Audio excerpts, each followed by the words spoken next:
여야 의원들이 나누는 허심탄회한 토크, 여의도 펀치 시간입니다. 더불어민주당 조승래 의원, 미래통합당 성일종 의원 모셨습니다. 안녕하세요. 네, 안녕하십니까. 오늘의 첫 번째 주제부터 보고 오겠습니다.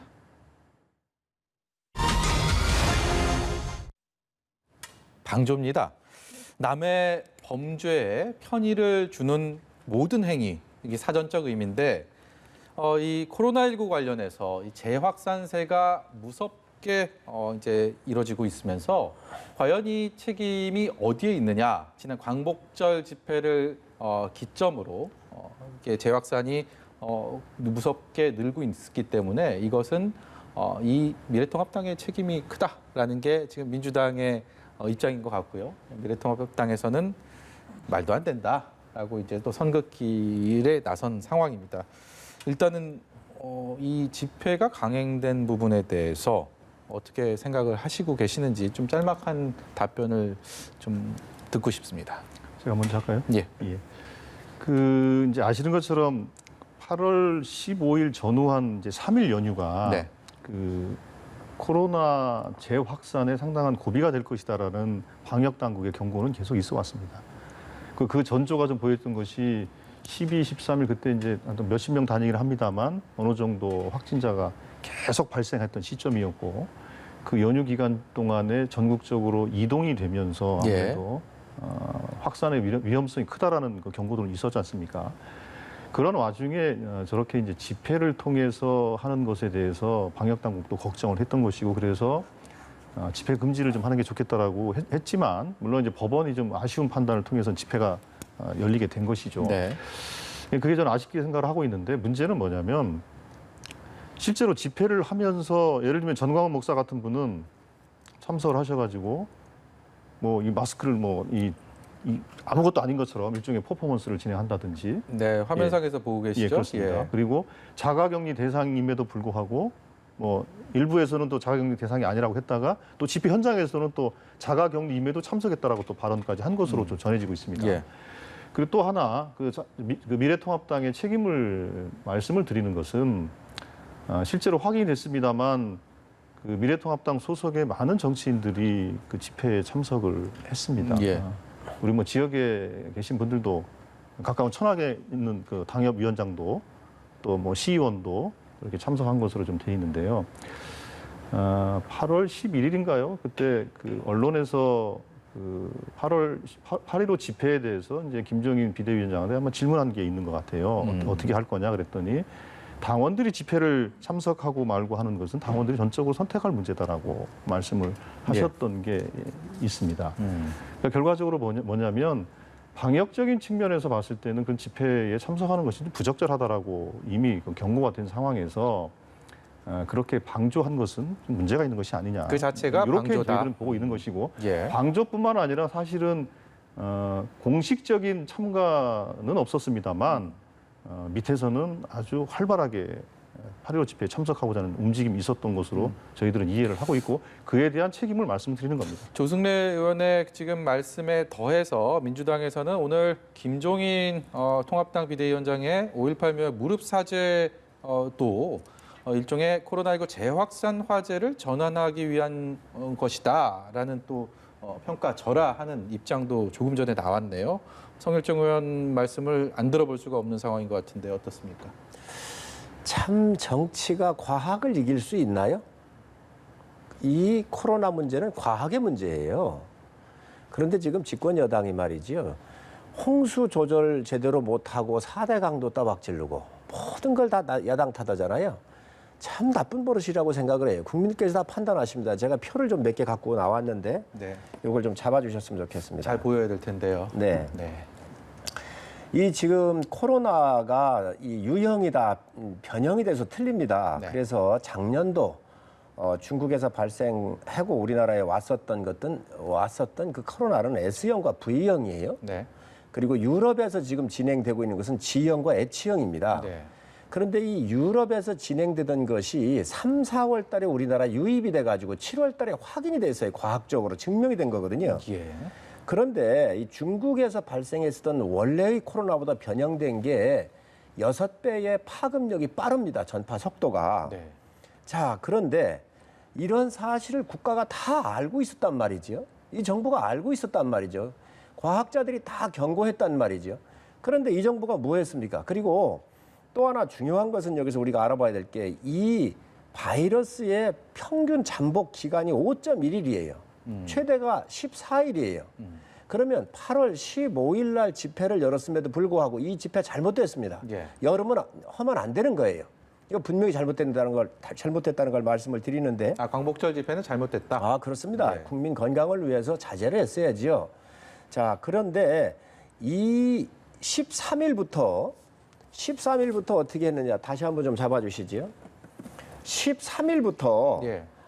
두 자릿수에 머물던 이 코로나의 숫자가 네. 13일부터 이후로 세 자릿수로 급격하게 늘어나고 그렇죠. 있습니다. 예. 그러면 광복절 이전에 잠복기일 최소로 잡더라도 5.1이니까 8월 10일 정도에 퍼졌다는 것이고요. 길게 예. 보면 8월 1일부터 퍼졌다는 건데 이러한 사실을 국가가 알고 있음에도 정부한테 일절 제대로 알려주질 않은 거예요. 그러면서 정부는 뭐를 했는가? 이런 조치들을 했습니다. 지금. 네. 7월 21일 날 국무회의에서 8월 17일 날 임시 공휴일로 정하지 않았습니까? 예.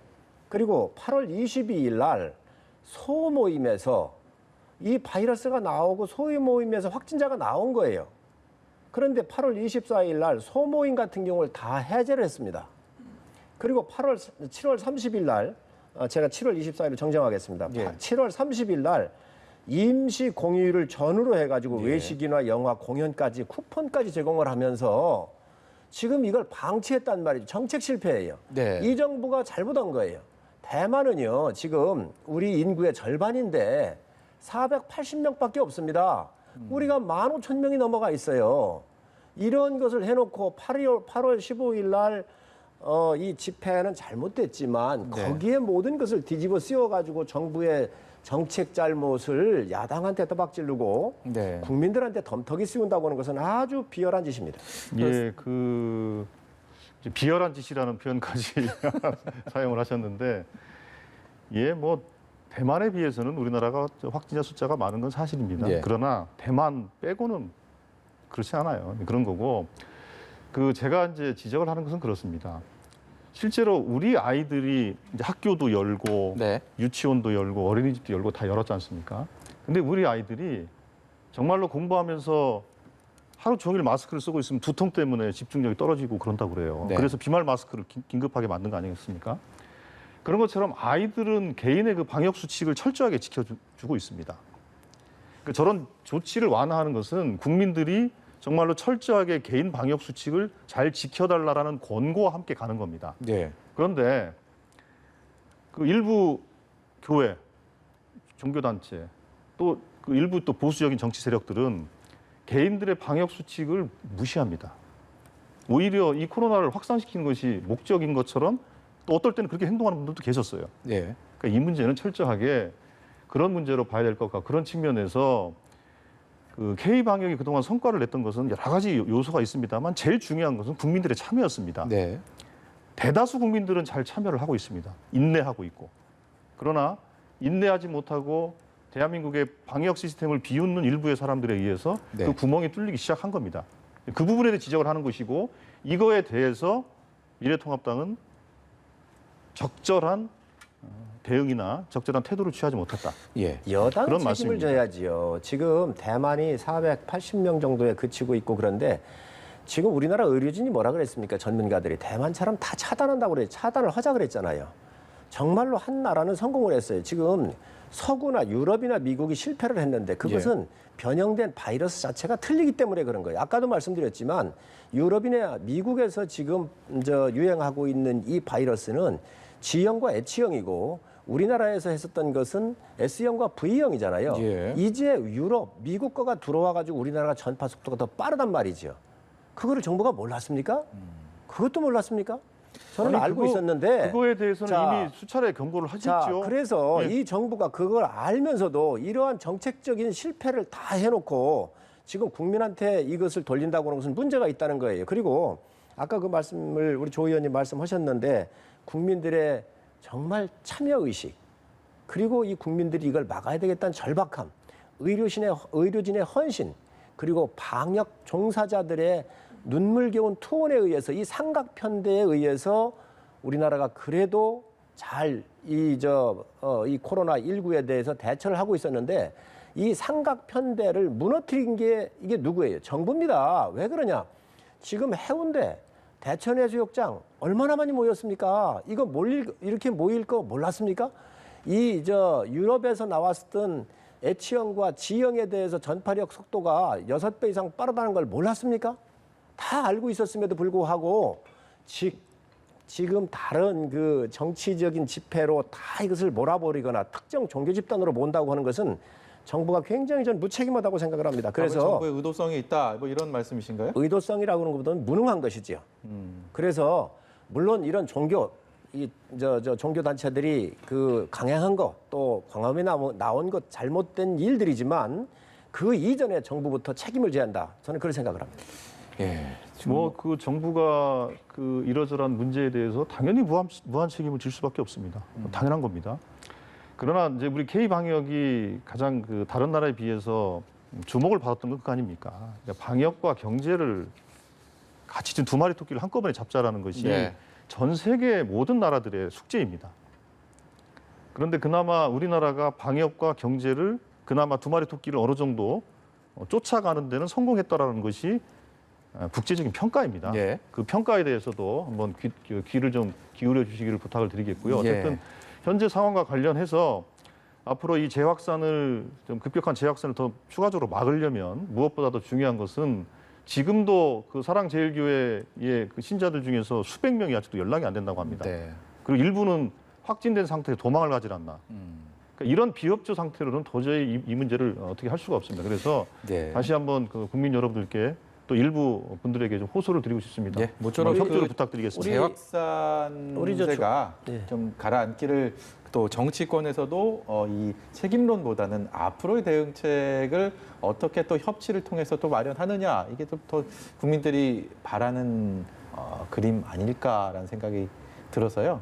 다음 주제로 좀 넘어가도 되겠습니까? 저는 우리 조 의원님 말씀에 100% 동의하고요. 예. 모든 국민이 여야가 없습니다. 이거 막아야 합니다. 네. 그래서 정말로 이제 정치가 개입을 했기 때문에 이 과학이 무너진 거거든요. 네.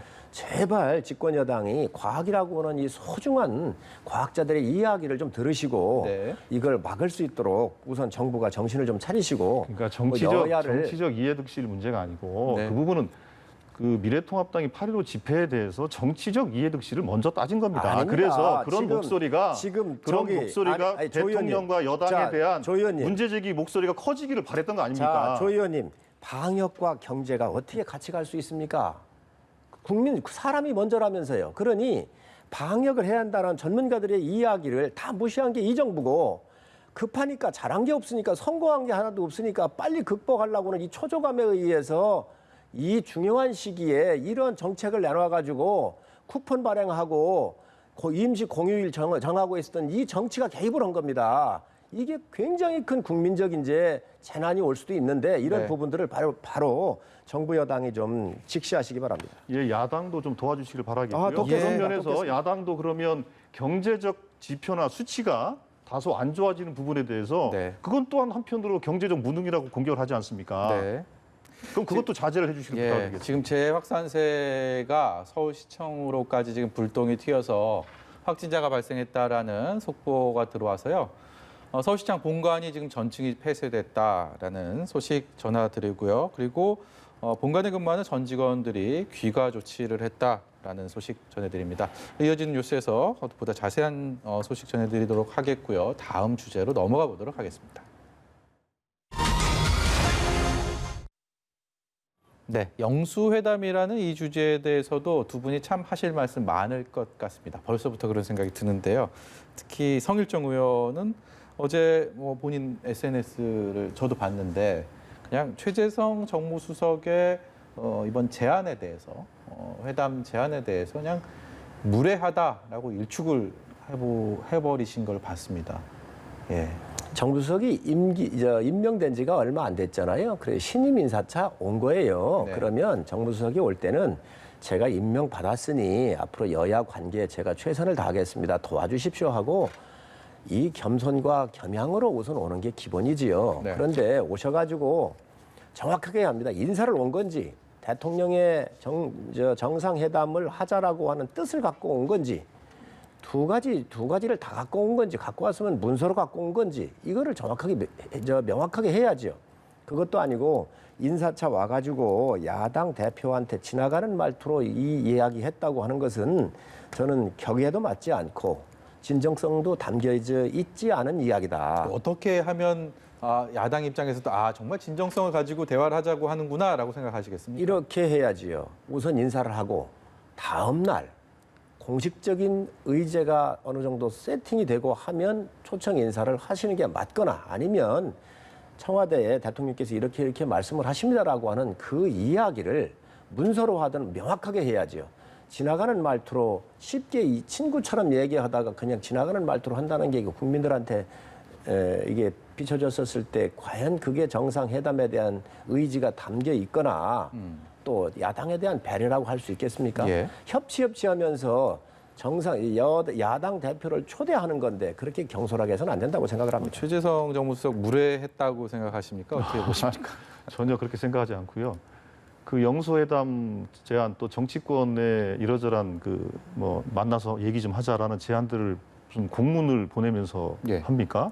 그러질 않아요. 그러진 않고 더군다나 이제 정무수석이 신임 정무수석이 어쨌든 이제 이번에 정무수석이 교체가 되면서 본인은 어떤 사선 의원 출신이고 예. 해서 국회가 돌아가는 것도 정당이 돌아가는 구조에 워낙 또 잘 아는 분이고 해서 또 직전까지 국회의원이었고요. 네.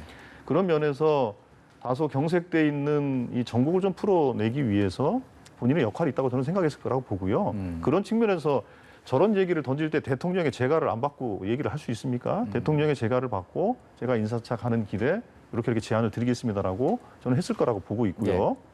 그런 측면에서 그것이 예방한 자리에서 공식적으로 얘기한 것이 그 무례한 것이라면 그럼 도대체 어떻게 제안을 해야 되는지 이해할 수가 없고요. 인사를 왔으니 인사만 하고 가고 그 다음 날 다시 와서 제안하는 것은 성의가 있는 것입니까? 그렇게 얘기할 것 같으면 어제 하지 왜 오늘 하냐? 또 이건 또 무리하다고 얘기할 수 있는 겁니다. 그래서 제가 보기에는 그 형식 문제를 가지고 서로 이렇게 좀 뭐 왈가왈부한 문제는 아닌 것 같고 다행히 어쨌든 김종인 대표께서도 뭐 회담 용기가 있다고 말씀하신 거 아니겠습니까? 뭐 그 형식에 대해서는 뭐 그렇다 치더라도 네. 그러니까 그걸 통해서 이미 이제 상황은 그럼 회담을 하되 네. 어떤 형식과 어떤 의제로 가지고 할 것인가 어느 시기 할 것이냐 네. 그 문제를 가지고 논의를 하면 될 것 같고요. 네. 뭐 무례하니 아니니 뭐 지나가는 말로 했니 아니면 정식으로 제안했니 그거는 사실관계에 대한 서로 다툼이지 않습니까? 네. 그리고 그 최재성 수석은 공식적으로 예의를 갖춰서 제안했다고 생각을 하고 예. 또 저는 조금 틀리다고 생각을 하는데 지금 이해찬 대표가 8월 29일까지가 임기예요. 그러면 29일이면 새로운 집행부가 나오잖아요. 당대표가. 아니 내일 모레면 물러갈 대표하고 같이 회의할 수 있겠습니까? 그래서 저는 이러한 협치하니까 여러 가지 측면에서 고려를 해야 한다는 거예요. 그리고 최재성 정무수석은 사선 출신이에요. 이건 몰랐겠습니까? 네. 이거 아이디어 수준이 아니잖아요. 그렇다고 한다면 공식적으로 실무자 간 협의를 거치면서 의제도 설정이 끝나고 그리고 나서 이걸 제안하는 게 맞지요. 네. 그래서 저는 이게 지나가는 말처럼 지금 여권이 수세에 몰리니까 영수회담 같은 경우에 서로 공방으로 이 시선을 돌리기 위한 거 아닌가 하는 그런 의구심을 가지고 있었습니다. 그래서 그 부분에 대해서는 그런데 예, 지금 현재 여야가 어쨌든 얘기가 되고 또 워낙 코로나를 비롯한 미중의 관계라든지 국제 정세 또 국내 정세가 여러 가지 심각하니 저는 격의 없이 두 분이 만나는 게 맞다고 생각을 합니다. 이 형식에 대해서는 뭐 어느 정도 그리고 또 성사 가능성에 대해서도 큰 차이는 없어 보이긴 한데 그렇다면 이 시기에 대해서 특히 민주당의 전당대회가 한 열흘 정도 남았습니다. 29일이니까요. 이 시점에 지도부가 교체되는 이 상황에서 만남이 과연 어떤 의미가 있느냐. 또 한 가지는 의제라고도 하죠. 어떤 얘기 할 것이냐. 코로나19에 대한 우려, 여기에 대한 방역을 어떻게 할 것이냐, 어떻게 정치권이 힘을 모을 것이냐에 대한 거는 당연히 얘기를 하겠지만 그 밖에도 각자, 뭐 청와대면 청와대 나름대로 여당과 야당은 각자의 지금 또 하고 싶은 얘기들이 분명히 있을 겁니다. 여기에 대해서는 어떤 견해, 좀 간극을 좀 좁힐 수 있다고 보십니까? 그 이제 형식과 관련해서는 사실은 영수회담이라는 개념이 그거는 과거의 그 권위주의 시절 그 대통령이 정당의 총재를 할 때 네. 그러니까 사실은 여당의 대표도 대통령이고 그러니까 이제 야당의 지도자와 만나는 게 영수회담으로서 그렇죠. 의미가 ISDJ 있죠. 때 그럼요. 워낙 그랬으니까요. 근데 지금의 정당은 그렇지가 않지 않습니까? 그래서 영수회담이라는 것이 물론 야당의 대표 입장에서는 대통령과 1대1 만남을 원하실 거예요. 네. 그러나 꼭 그 형식이 옳다고 보기는 어렵습니다. 왜냐하면 실제로 상당수의 많은 것들은 정당의 지도자들끼리 대화를 통해서 풀어야 될 것들이 많이 있지 않습니까? 네. 그런 상태에서 여당의 대표를 제외하고 야당의 대표와 대통령이 만나서 뭐 정치적인 결단할 수가 있습니까? 그거는 저는 옳지 않다고 보고 있고요. 그런 면에서 보면 대통령과 여야 대표들이 만나는 저는 그 회담이 옳다고 보고 있고요. 네. 물론 그 야당 대표하고 대통령하고의 이제 접촉이나 회담도 뭐 그 보조적인 틀에서는 저는 의미가 있다고 보고 있습니다만 예. 그것만 가지고 모든 것을 진행하기는 어려울 것이다라는 생각을 가지고 있고 네. 시점 문제는 당연히 지금 그 현재의 지도부가 민주당 지도부가 얼마 남지 않았기 때문에 새로운 지도부가 구성이 돼서 하는 것이 저도 맞다고 보고 있습니다. 네. 그렇게 보고 있고요. 예. 의제는 뭐 당장의 국민들이 갖고 있는 여러 가지 고통들을 좀 해소해주는 측면에서 네. 아무래도 정당의 또 정치의 지도자들이 네. 모여서 어려운 문제에 대해서 같이 수기하는 모습을 보여주는 것 자체가 국민들에게는 뭔가 좀 안심이 되고 네. 위로가 되는 측면이 있기 때문에 의제 부분에 대해서는 뭐 저는 뭐든지 가능하다고 보고 있습니다. 네. 성일종 의원께 마지막 견해 여쭤보겠습니다. 이 영수회담 뭐 어떤 형식이 됐든 간에 좀 정치권의 신뢰를 회복할 수 있는 그리고 국민들에게 좀 이 믿음을 줄 수 있는 그런 장이 될 수 있다고 보시는지요? 이 나라를 움직여가고 있는 제일 핵심의 축이 누구예요? 대통령이잖아요. 예. 여당이 만들어냈잖아요. 또 여당이 국회 운영하면서 여당 마음대로 오는 거 봤나요? 아니라고 여당은 거부하겠지만 다 청와대에 오답니다. 네.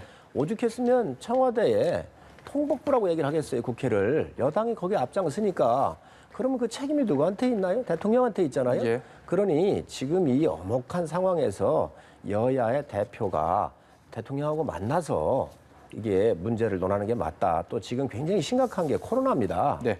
이 코로나는 경제는 이미 이 정부에 의해서 코로나 이전부터 망쳐놨지만 예. 지금 정책 실패한 거, 뭐 탈원전을 비롯해서 소득주도 성장 문제 여러 가지가 있잖아요. 또 국제 문제, 지금 미중 간의 여러 가지 패권 경쟁이 심각한데 우리는 어떻게 할 건지, 남북 문제는 어떻게 할 건지, 네. 또 이 코로나도 그렇습니다. 이게 새로운 변형된 코로나가 나왔기 때문에 여야가 힘을 합쳐서 예. 국민들한테 호소하면서 지금 다 도와달라고는 이야기를 여야가 함께 해야 합니다. 그런데 여기에 지금 대통령이 응답하시고 대통령이 야당 대표를 불러서 얘기하실 상황이지 지금 뭐 다른 뭐 이렇게 뭐 누구를 더 배석시키고 다른 당을 배려하고 이럴 거 없다. 지금 네. 현재 전국이 두 개의 축으로 섰습니다. 여야가. 그렇기 때문에 빠르면 빠를수록 대통령께서 팔 걷어붙이시고 야당 대표를 만나셔서 협조를 구하는 게 저는 맞다고 생각을 합니다. 예, 근데 민주당이 뭐 대통령의 그 오다를 받아서 일방적으로 처리하고 그러진 않아요. 예, 민주당이 공당으로서 책임 있게 예. 국회와 정치를 운영해 나간다는 말씀을 드리겠습니다. 알겠습니다. 오늘 여의도 폰치 어떻게 보셨습니까? 두 분의 말씀대로 다들 우리 현재 위기들을 다 극복하기 위한 여러 가지 방안들을 말씀해 주셨기 때문에 그 진정성 여러분들께서 느끼시길 바랍니다. 오늘 말씀 여기까지 듣도록 하겠습니다. 지금까지 민주당의 조승래 의원, 통합당의 성일종 의원이었습니다. 고맙습니다. 네, 감사합니다. 감사합니다.